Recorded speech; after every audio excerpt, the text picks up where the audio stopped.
A devotee should always try to hear about spiritual matters and should always utilize his time in chanting the holy name of the Lord. His behavior should always be straightforward and simple. And although he is not envious but friendly to everyone, he should avoid the company of persons who are not spiritually advanced. So, here are some of the devotional practices that a devotee should very diligently, very attentively and assertively he should follow. Right, this is explanation of devotional service. This is the title of the chapter. And how devotional service has to be performed, how one can attain pure devotional service. So these are the do's and don'ts, few of the do's and don'ts for a devotee. Right. So Sri Prabhupada has classified them, categorized them based on the translation. First is, a devotee should always try to hear about spiritual matters, because the first and foremost is Shravanam. Shravanam means hearing about name, form, qualities, pastimes of the Supreme Lord. Right. And a devotee, his life is dedicated to hearing only about the Lord. So the Shravanam is very important, and it is explained here also. Right. That in Bhagavad Gita, Lord explains in 4th chapter various kinds of yajnas. Right. First, he explains what is devotional yajna. How a person in Krishna consciousness, a person situated in transcendental knowledge, how he acts. Then he explains there are different kinds of yajnas which are performed by non-devotees. Devotee performs only Krishna yajna, Vishnu yajna, that is yajnathat karmanonyata lokoyam karma bandhana tadartham karma kaunteya mukta sangha samachara. So only for Vishnu a devotee will perform yajna. But there are different people with different understanding, different mindsets. So they perform different kinds of yajnas. So in 26th verse, Lord explains, some of them, means he is explaining about non-devotees, but how Prabhupada explains in the purport, we'll see. Some of them sacrifice the hearing process and the senses in the fire of the controlled mind. So this is specifically referring to brahmacharis. Right? And others sacrifice the objects of senses such as sound in the fire of sacrifice. And this refers to grahasthas. So what does it mean? So brahmachari, grahastha, vanprastha, sannyasa. So what yajna a brahmachari does? Because brahmachari cannot do regular Agnihotra yajna and Ashwamedh yajna, these kind of things, because brahmachari, vanprastha and sannyas, they don't have money. For performing yajna, money is required. Right? But Krishna says yajna, dana, tapa should never be given up. So what yajna a brahmachari does, it is explained here in this verse, 4th chapter, 26th verse. The 4 divisions of human life, namely the brahmachari, the grahastha, the vanprastha and the sannyasi, are all meant to help men become perfect yogis or transcendentalists. Since human life is not meant for our enjoying sense gratification like the animals, the 4 orders of human life are so arranged that one may become perfect in spiritual life. The brahmacharis or students under the care of a bona fide spiritual master control the mind by abstaining from sense gratification. So this is the yajna for brahmachari. Next, they are referred to in this verse as sacrificing the hearing process and the senses in the fire of the controlled mind. So what does it mean, sacrificing the hearing process or and the senses in the fire of controlled mind? So yajna means, the basic standard understanding of yajna is there is a yajna kund, correct? And in that one has to put oblations, one has to put ahuti. So in this way the ahutis are offered, correct, to the deity, whether Indra or Vishnu. Yagna Purusha, sometimes Indra accepts offerings as Yagna Purusha, sometimes Vishnu accepts, but in any case Vishnu is the chief Yagna Purusha. So that is how yagna happens, because there is a person who is offering oblations and it is offered in the fire of sacrifice.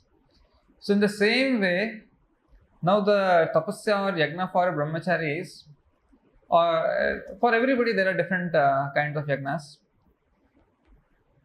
There is a tendency to hear material topics. That tendency, that urge, correct? We have no vacho vegam, manaso vegam, like that. There is an urge to hear. This is manaso vegam. So senses have an urge to hear nice music, nice stories, gramya katha, so cricket commentary, isn't it? So all those things, urges, these urges have to be sacrificed in the fire of controlled mind. So brahmachari has to have such a strong controlled mind. Not brahmachari, any person who is practicing spiritual life, he has to have such a strong mind that these urges, even if desires generate automatically because of our old influence of gunas, whatever desires generate in the fire of this controlled mind, he sacrifices that. Okay, there is a desire, but my mind is controlled. I'll not let my mind dwell into the sense gratification. Then what happens to that desire? That desire is killed. That desire is burnt away by his power of controlled mind. Right? So this is the sacrifice which is told. Now further, a brahmachari hears only words concerning Krishna consciousness. Hearing is the basic principle for understanding, and therefore the pure brahmachari engages fully in Hare Namanu Kirtanam, chanting and hearing the glories of the Lord. He restrains himself from the vibrations of material sounds, and his hearing is engaged in the transcendental sound vibration of Hare Krishna, Hare Krishna. Right? So this is what is being explained here as one of the practices of devotional service. So here Lord says a devotee should always try to hear about spiritual matters. So, and he should very carefully avoid material hearing. Right? So sometimes we hear this, sometimes we hear that. What happens? What's the harm? Thoda idhar udhar sun liya to. Our whole purpose is to remember Krishna always. Right? Whole purpose is to remember Krishna always, and to remember Krishna always, we should have only Krishna in our mind. We should not have any other thing. Right? All these material sounds are manifestation of three modes: sattvic, rasic, tamasic. But our whole spiritual life is a training to make our mind transcendental. Not sattvic, rasic, tamasic, but transcendental. And that is possible only by hearing about Krishna. Whether holy name, whether pastimes, name, quality, form, pastimes, or whatever, So just only by hearing about Krishna, constantly, not allowing any other material sound. That's called apashruti. Apashruti means very low standard of, or material hearing, non-spiritual talk. That's called apashruti. So one should not allow his ears to get apashruti and contaminate his mind by three modes and material sounds, material subject matter.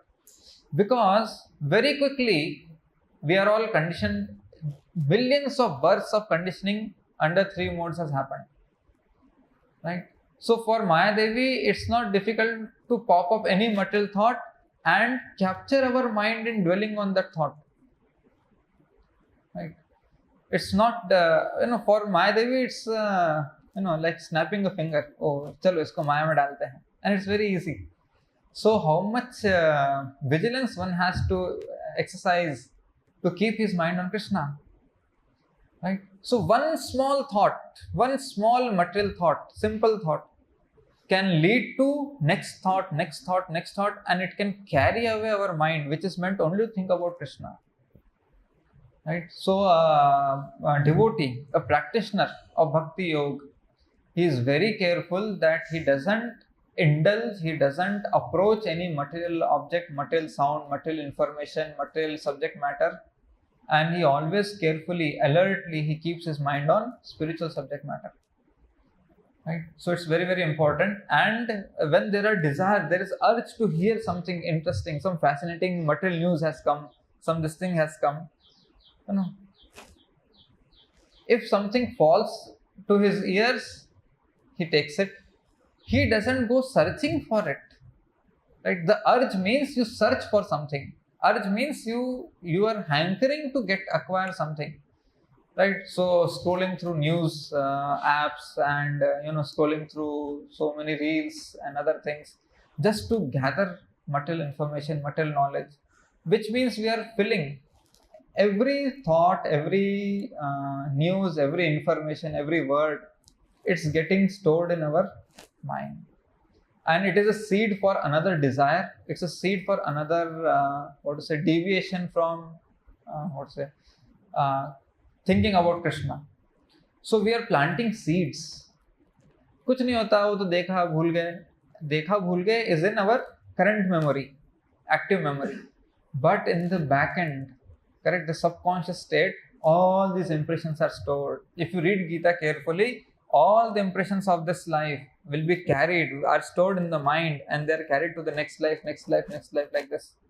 So we are storing all material information. We are planting material seeds which will fructify as material plants and bear material fruits, material desires, material entanglements, and in this way we'll lose taste for Krishna consciousness. So hearing has to be very, very careful. It has to be very, very careful. So devotee will always be very careful not to hear anything about material things, material subject matters. At least he doesn't go searching for them. Right? He doesn't go searching for them. First step is our own approach. I want to hear, I want to know something, right? So that shows our desire. Our desire is to know material, base, gross things, material things. Krishna is sitting in the heart, he'll fulfill. Okay, you want to fill your head with material information, fill your intelligence with material information, fill your mind with material pleasure, so he'll sanction. But then at the time of death, what all we are stored, everything will pop up. They will put a challenge. Now whom do you remember? All the material stuff you have filled in your head, that you are remembering, or you are remembering Krishna? Right? So we have to clear everything off. So hearing is so important. And then next is to chant, Shravanam and Kirtanam. So devotee is very careful about not doing prajalpa. And another very important aspect, to identify prajalpa is very easy. And devotees can very easily recognize, okay, some prajalpa is happening, some unnecessary talk is happening, and he can quickly restrain, right? But what is difficult to identify is prajalpa in the dress of devotional talk, right? Oh Prabhu, you are so great. Prabhu, please bless me, give me dust of your lotus feet. Correct. Prabhu, let me touch your lotus feet. Oh, Prabhu is this, Prabhu is that. We keep doing all these things. And another is speculation without having authoritative knowledge, authorized knowledge from an authorized source. Talking. This is also very dangerous. If you see 17th chapter, austerity of speech. Correct. Anybody knows what are the austerities of speech that Lord has told? Austerity of speech consists in speaking truthfully and beneficially, and in avoiding speech that offends. One should also recite the Vedas regularly. Now here Prabhupada explains one should not talk nonsense. When speaking in spiritual circles, one's statements must be upheld by the scriptures. Okay, so one should not whimsically pass statements or remarks. So while speaking in spiritual circles, one's statements must be upheld by the scriptures. Okay, for us scriptures means whatever Prabhupada has given, all his teachings are Shastra for us. One should at once quote from scriptural authority to back up what he is saying. At the same time, such talk should be very pleasurable to the ear.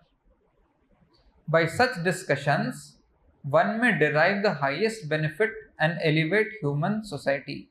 One may derive the highest benefit. Right?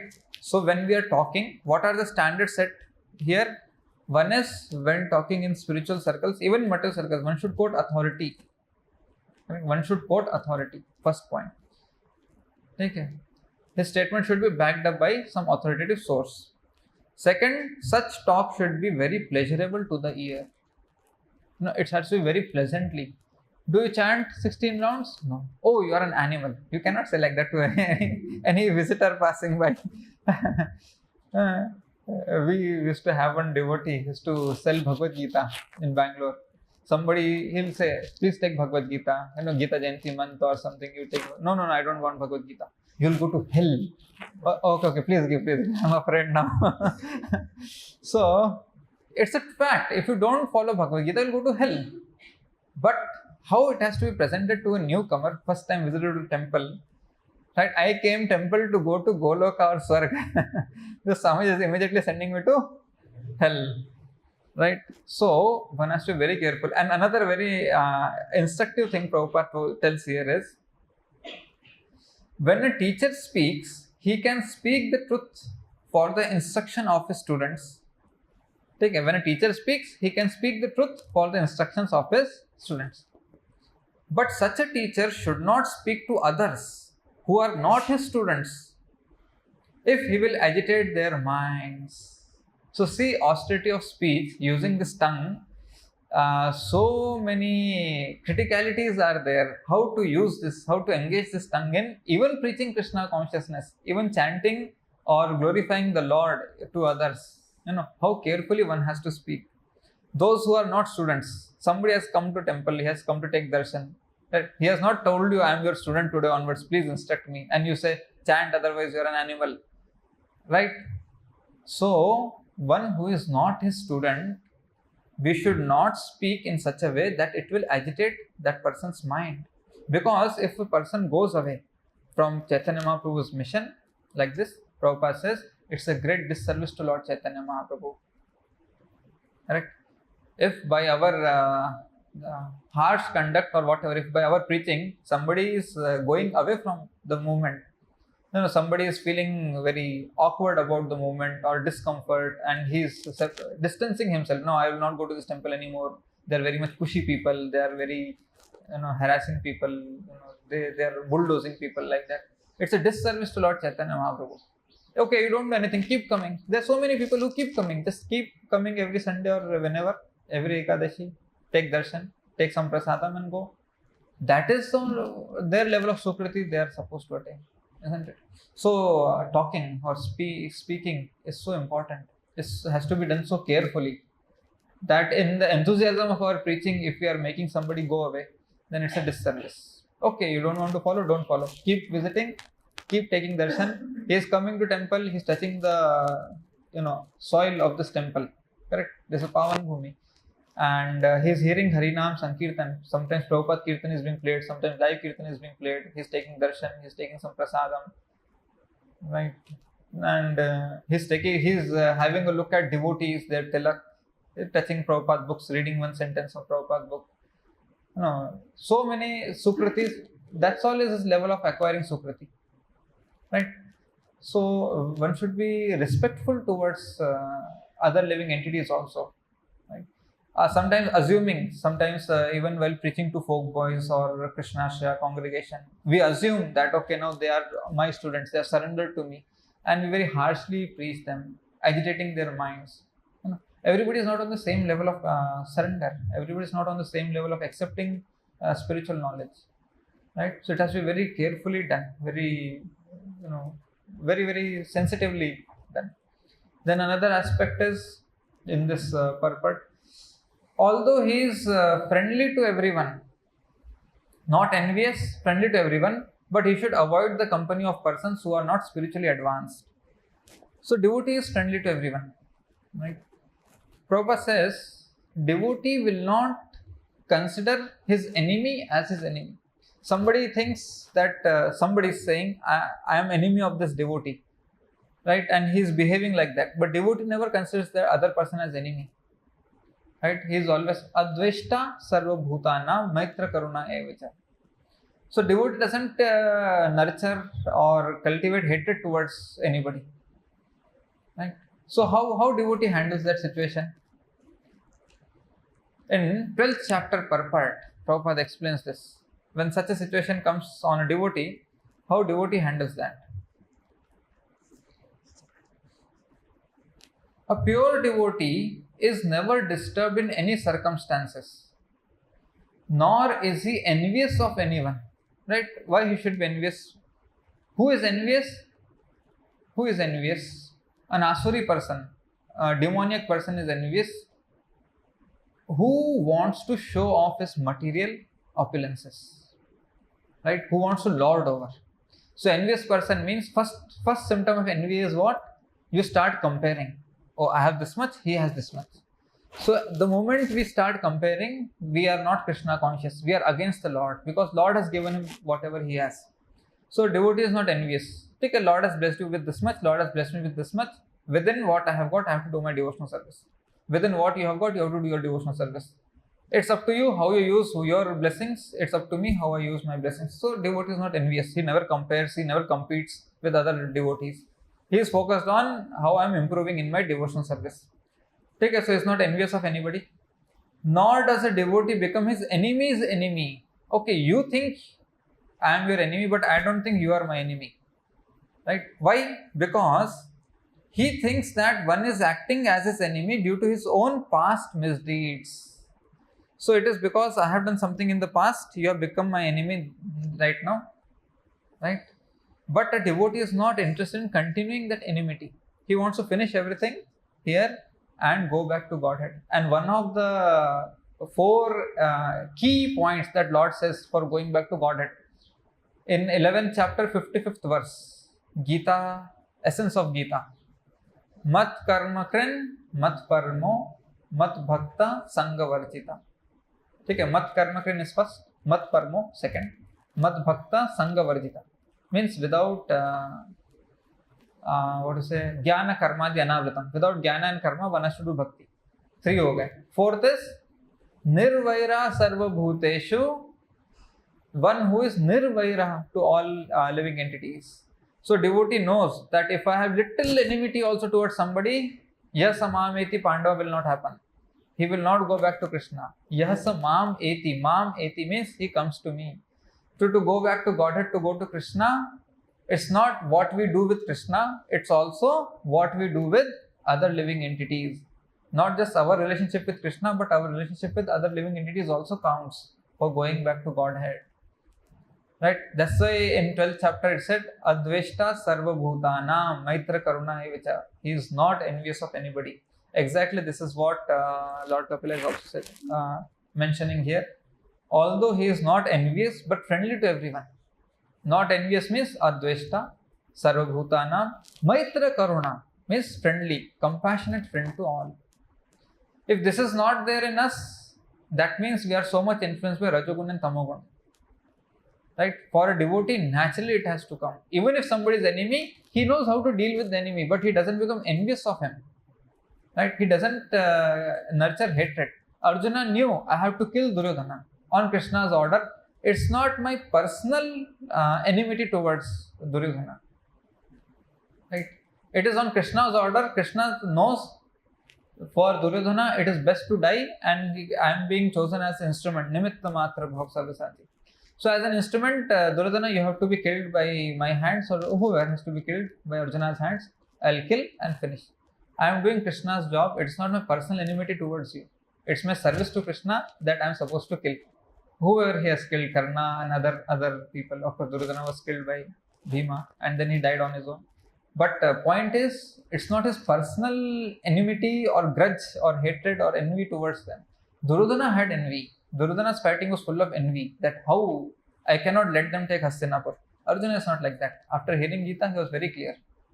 Karishye vachanam tava. I am acting on your order. Karishye vachanam tava. Your vachanam. Right? So devotee, even if he has to kill, it is not on his personal interest or disinterest or liking, disliking or his anger or aversion. It is on Krishna's order as a devotional service he does. In this way, he is free from the influence of three modes. If Krishna says, go and shake hands with Duryodhana, he'll go and shake hands with Duryodhana. What is that? Krishna told me to do this, I'll do this. Right? Nay, he has done so much bad to me, how can I? So this is how a devotee is.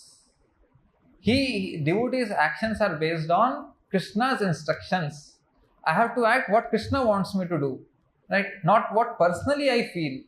So in this way, 6 symptoms of surrender. One symptom is 6 principles of surrender. One principle is having no desire other than Krishna's desire, right? So Krishna's desire is this. Arjuna said, Karishye vachanam tava. Krishna says, after 9 days we'll stop fighting. Let them fight. Okay. Krishna says, today only we'll go home. Okay. No, go and shake hands with everybody. Okay. Right? For us, it is so simple. What Krishna wants us to do, we'll do. Right?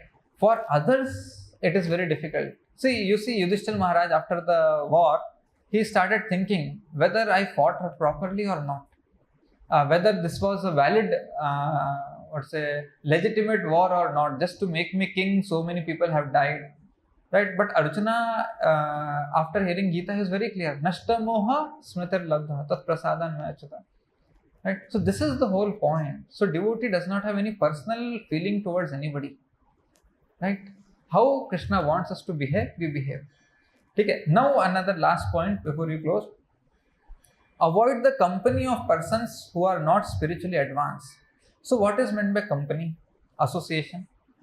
Association means getting influenced, because always this question comes, if we avoid the company of persons who are not spiritually advanced, then whom will we preach?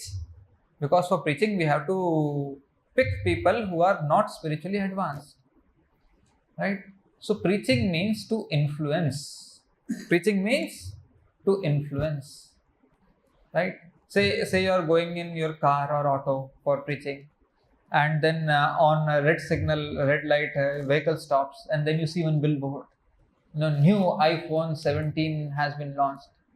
Kitna acha hai, mujhe chahiye hai. That billboard has preached you.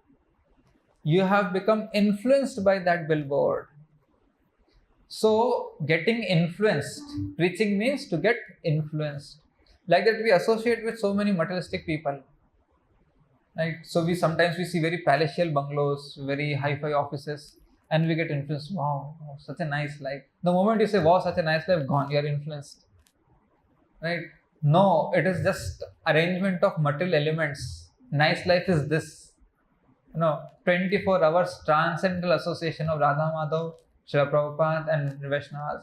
24 hours you get, transcendental, vibrations, transcendental influence. Right? This is nice life, that is not nice life. But the moment you get influenced by somebody like that, means you're gone. So, association means to get influenced. So we have to deal with people like that, materialistic people. We have to contact them. Sometimes we have to hear from them. But we should be so controlled in our mind, so strong in our mind, right, that such things do not interfere. So for that, Shravanam and Kirtanam has to be very powerful and attentive. Unless our Shravanam and Kirtanam are very attentive, very powerful, right, unless we engage our intelligence in assimilating the spiritual subject matter, material information, material glamour, glitter, all these things will quickly derail us, quickly influence us. Sometimes in a very jovial, wow, and sometimes in very depressing way. This calamity has come, this difficulty has come, demotivated. Whether it's a wow effect or it's a demotivating effect, both are taking away our consciousness from Krishna. Both are making us forget Krishna. So one has to be very, very careful in these dealings. and then we'll read further as Lord Kapila explains. We'll stop here. Grantha Srimad Bhagavatam ki jai. Vishwaguru Srila Prabhupada ki jai.